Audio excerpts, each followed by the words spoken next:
Well, let's move on now because Donald Trump is the only individual to be elected as president as a convicted felon. He's due to be sentenced for fraud in a New York court on the 26th of November.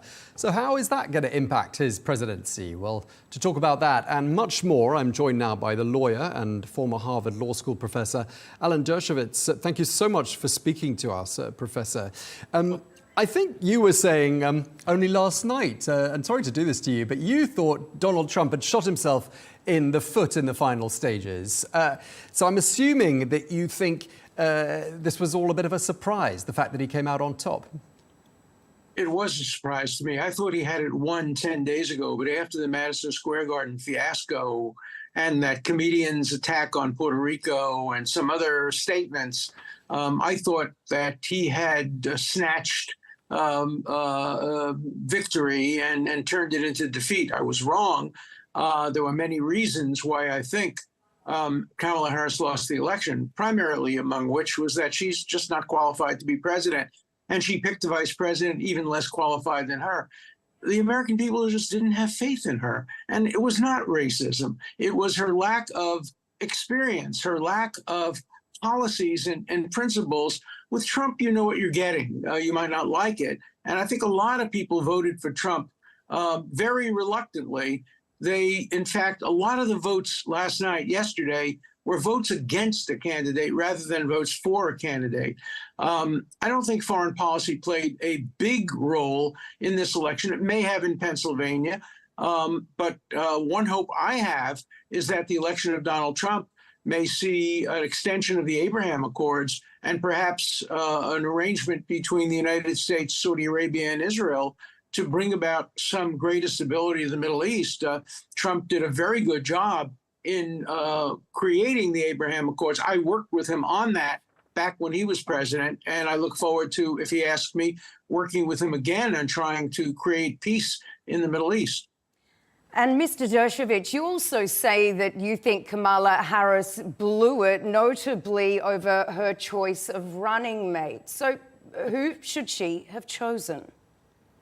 Well, she should have either chosen Shapiro or Kelly. Shapiro was the governor of the most important state, Pennsylvania. Had Shapiro been chosen, I think Pennsylvania would have gone to the Democrats. Kelly, a former astronaut. But she picked an incompetent. I think she wanted to pick somebody less visible than her, less qualified than her. And she was so unqualified that it was hard to find somebody. And she found somebody even less qualified than her.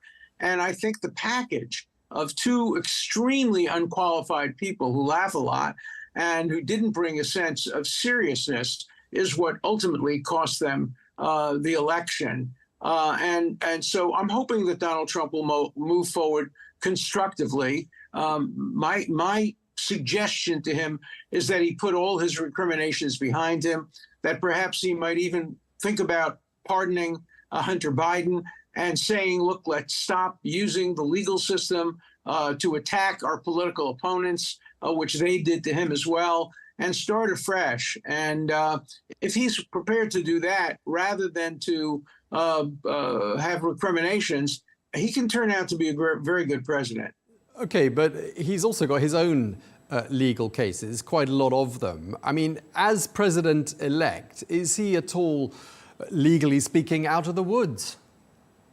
No, he's not. But every single one of the cases, and I wrote a book about each of the cases, every single one of the cases is not valid. The New York case, nobody understands what the case is. He apparently was convicted of putting the wrong notation down about legal fees or payment of hush money. It's not a case at all, but he'll get sentenced, probably to a suspended sentence. The federal cases will probably all be dropped against him. And he now has fairly extensive immunity for what he does while president, while in the White House. And so I don't think the legal cases will affect his presidency. I hope that they teach him a lesson, though, and I hope that he says, look, under my presidency, the legal system will not be used for partisan purposes against political enemies. He'll be tempted to use it because it was used against him. He would rise above it and do a great thing if he said, no, no, no, I'm going to put it all behind us. We'll never use the legal system against our political enemies. That's not what a great democracy does. Professor Dershowitz, we've got time for just one more quick question. I just want to talk about the campaign generally speaking, because there was pretty liberal use of some pretty ugly language. We heard words like Nazi and fascist being peppered along the campaign trail. I mean, that was all unprecedented, wasn't it? It was, and it was wrong. Look, to call the Republicans Nazis and to call Trump Hitler is a form of Holocaust denial. It's a way of saying, look, what happened to 6 million Jews in Germany was not worse than what's going on now, a few speeches. You don't make analogies to Hitler and to Nazism in a political campaign in America. There were enough things that you can be critical of Donald Trump, enough things you can be critical of Harris without invoking terms like that. And so I hope we'll see an end to that. It didn't help the Democrats, and I hope that we have now seen an end to the use of that kind of vocabulary in political campaigns. And finally, Trump says that he's going to unite this very deeply divided country. Tell me, how is he going to do that? He can do it. He can do it. He can say, I'm pardoning Hunter Biden. I'm pardoning the people who were arrested for nonviolently protesting the last election. Let's have a clean start. He can read Lincoln's great speech after the Civil War with malice toward none and charity for all. Let's move forward. Let's move forward. He can do it, but he has to be willing to do it. I would be happy to help him do it because I think that would be good for America and good for the world. OK, well, thank you very much indeed for taking the time to speak to us. Alan Dershowitz, lawyer and former Harvard Law School professor, thank you very much indeed. Thank you so much.